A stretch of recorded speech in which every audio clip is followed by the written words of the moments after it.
लोग घंटों टहलते रहते हैं भोजन करने के बाद, पता नहीं कोई गोलियां खा रहा है, कोई चूरन खा रहा है?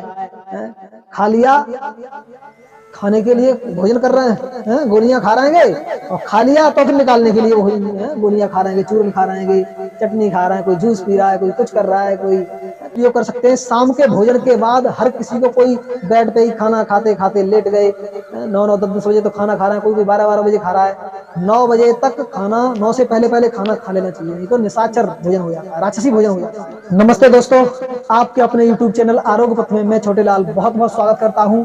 और आज हम आपके लिए एक ऐसा आसन लेके आए हैं जो केवल और केवल मात्र भोजन के बाद किया जाता है। एकमात्र आसन जो भोजन के बाद किया जाता है, ऐसा आसन। और उस आसन को जानने से पहले, उसके बारे में पूरी नॉलेज प्राप्त करने से पहले, एक बार हमारे चैनल को सब्सक्राइब कर दीजिए अगर तक आपने अभी सब्सक्राइब नहीं किया है तो, और वीडियो को अंत तक देखिएगा, अंत तक बने रहिएगा। चलिए शुरू करते हैं। ऐसा आसन जो केवल मात्र भोजन के बाद किया जाता है, जो भोजन को पचाने का काम करता है, जो आपके भोजन से रसों को निकालने का काम करता है, आपकी जठराग्नि को प्रदीप्त करने का काम करता है, जो आपके एक एक अंग को पोषण देने का काम करता है। चलिए ऐसे आसन का, और उसका नाम है वज्रासन। तो वज्रासन को करने से पहले आप उसकी करने का तरीका समझ लीजिए। उसमें जब हम बैठते हैं तो हमारा ये जो हिस्सा है, ये हिस्सा ये दबाना चाहिए। जैसे पहले तो हम आपको सीधा सीधा में दंडासन की, कोई भी बैठने वाला आसन करते हैं तो हम दंडासन में बैठ जाते हैं, और दंडासन में बैठ के फिर एक पैर को ऐसे मोड़ा इस तरीके से, फिर दूसरे पैर को मोड़ा इसी तरीके से, ये इस तरीके से वज्रासन लगा दिया। अब देखो क्या क्या स्थिति होती है, आगे पीछे दोनों तरफ से मैं आपके लिए करके दिखाऊंगा। देखिए पीछे से मैं कर रहा हूं, ये वज्रासन में ये वाला हिस्सा, इसे यहाँ अगर आपको थोड़ी भी आपके लिए एक्यूप्रेशर की नॉलेज है तो ये पेंक्रियाज का हिस्सा होता है हमारा, यानी पेट का हिस्सा होता है, उधर का हिस्सा होता है। ये यहाँ पर भी ये हमारा पेट का हिस्सा होता है। ये ऐसे ही हाथ पैर में होता है, तो ये दबना चाहिए इस तरीके से। देखो ये दब रहा है मेरा, यूं, ये जो दब रहा है ना, ये अंगूठे आपस में इस तरीके से मिले होने चाहिए, ये मिले हुए। कुछ लोग क्या करते हैं, एक दूसरे को ऊपर रख लेते हैं, ऐसा नहीं करना है आपके लिए कि इसके ऊपर ये रख लिया, कहीं ज्यादा फैला दिए, कहीं कुछ कर दिया। ऐसे रख के आप ये दबा रहेगा, ये वाला हिस्सा जो आपके पैंक्रियाज को एक्टिव करने का काम करेगा, आपके जठराग्नि को प्रदीप्त करने का काम करेगा, आपके उदर को प्रदीप्त करने का काम करेगा। यहाँ से एक्यूप्रेशर भी होगा आपका। और सबसे बड़ी बात, आपकी जहां जहां पैंक्रियाज का कनेक्शन होता है, एक आपका कनेक्शन पिंडली के इस हिस्से में होता है, पिंडली के। चलिए तो आप देख रहे हैं जहां जहां वज्रासन करते समय जहां जहां हमारा दबाव पड़ता है, वहां वहां उन अंगों से हमारे पेट का कनेक्शन होता है, हमारे पैंक्रियाज का कनेक्शन होता है, हमारी आंतों का कनेक्शन होता है। जैसे एक तो ये हिस्सा बताया मैंने, पैर का ये वाला हिस्सा दबता है, जिसे रिंकल कहते हैं, जिसे तलवा कहते हैं, सोल का किनारी बोलते हैं इसके लिए। और एक ये पिंडली का हिस्सा दबता है, ये जो होता है ना, ये वाला, ये हिस्सा, ये पूरा हिस्सा दबता है। तो उससे हमारा पैंक्रियाज एक्टिव होता है, उससे हमारा।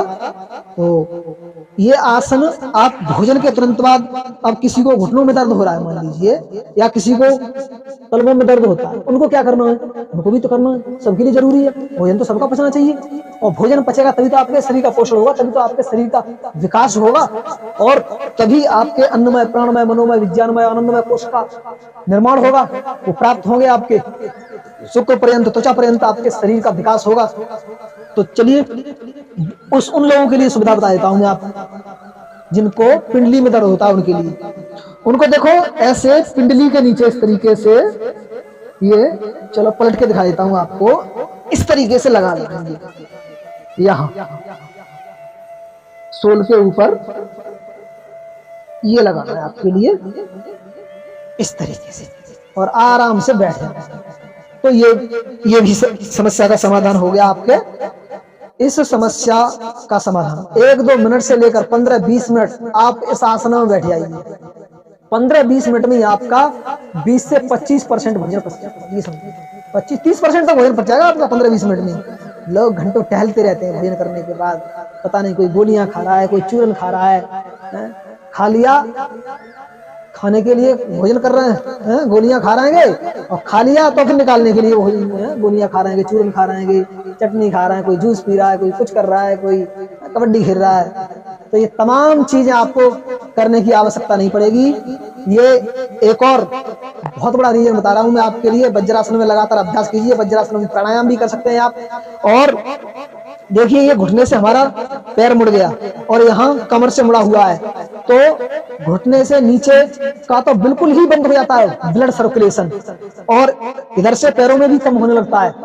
तो फिर कहाँ होता है ब्लड का सर्कुलेशन? कई बार झंझनाहट होने लग जाती है पैरों में, ब्लड सर्कुलेशन रुकने की वजह से पैरों में सुन्न से पड़ने लग जाता है, ऐसा लगता है। लेकिन सहन करना है आपके लिए, थोड़ा थोड़ा ज्यादा ही सुन्न पड़ जाते हैं, सो जाते हैं, तो फिर आपको थोड़ा थोड़ा हटाना पड़ेगा बीच में। 1-2 मिनट का अभ्यास करते हुए आपको 15-20 मिनट तो ले जाना ही है। तो आप फिर थोड़ा थोड़ा रिलैक्स करके पैरों को हिला करके मैं बताऊंगा आपके लिए, दोबारा ऐसी पोजीशन में आना है आपके लिए। और ये जो मुड़ जाएगा तो ब्लड सर्कुलेशन इधर का रुक जाता है, नीचे का रुक जाता है। फिर कहाँ होता है? फिर पेट के हिस्से में होता है आपका, उधर के हिस्से में, इसमें होता है ब्लड का सर्कुलेशन पूरा तीव्र गति से होता है। और ब्लड का सर्कुलेशन जहां होगा, गर्मी आपकी शरीर की पूरी गर्मी केवल ब्लड में ही होती है, शरीर के किसी हिस्से में नहीं होती है। कहते भी है ना कि तेरे खून में बहुत गर्मी है, लोग कहावतें कहते हैं। तो सारी गर्मी खून में होती है, खून जहां जाएगा वहां गर्मी बढ़ेगी। गर्मी मीन्स उष्णता, अग्नि, और जठराग्नि प्रदीप्त होगी आपकी। और जठराग्नि प्रदीप्त होगी पेट में तो भोजन तो अपने आप पचेगा ही पचेगा आपका। और एक और प्रयोग कर सकते हैं भोजन को पचाने का। इसी के साथ साथ आप देखेंगे हमारे ये 5 तत्व हैं, इनके अंतर्गत ये 5 उंगलियां आपके जल, पृथ्वी, आकाश, वायु और ये अंगूठा अग्नि।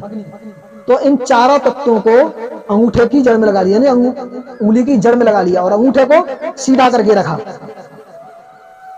यह है अग्नि मुद्रा बोलते हैं इसके लिए। और यहाँ पर के यहाँ उधर का हिस्सा होता है, वहीं अग्नि मुद्रा का प्रयोग करके ये लगा करके ये इस तरीके से बैठ सकते हैं। आंखें बंद कर लें, श्वासों पर ध्यान कर सकते हैं या अग्नि हाथ पर ध्यान कर सकते हैं अपना। इससे भी आपकी जठराग्नि प्रदीप्त होने में सहयोग मिलेगा, आपकी जठराग्नि प्रदीप्त होने में आपको सहूलियत मिलेगी, सहायता मिलेगी इस तरीके से। तो मैंने आपको अपनी जठराग्नि प्रदीप्त करने के कई सारे तरीके बताए आपके लिए। वज्रासन बताया, अग्नि मुद्रा बताई, इसे अग्नि मुद्रा कहते हैं। तो इस अग्नि मुद्रा का आप प्रयोग कर सकते हैं। शाम के भोजन के बाद हर किसी को, कोई बेड पे ही खाना खाते खाते लेट गए, 9-9, 10-10 बजे तो खाना खा रहे हैं, कोई 12-12 बजे खा रहा है। 9 बजे तक खाना, 9 से पहले खाना खा लेना चाहिए, नहीं तो निशाचर भोजन हो जाता है, राक्षसी भोजन हो जाता है 9 बजे के बाद जब भोजन करते हैं। तो सभी को 9 से पहले भोजन करना है। और भी तरीके बताऊंगा आने वाली वीडियो में, आप हर वीडियो में बने रहिएगा अंत तक। आज के लिए इतना ही काफी आपके लिए। अगली वीडियो तक आपका नमस्ते, धन्यवाद सभी का पूरा वीडियो देखने के लिए। तो आने वाली वीडियो में आपके लिए आपके सूर्य को एक्टिव करने का, जठराग्नि और ज्यादा प्रदीप्त करने के वीडियो लेके आऊंगा। नमस्ते, एक बार फिर धन्यवाद।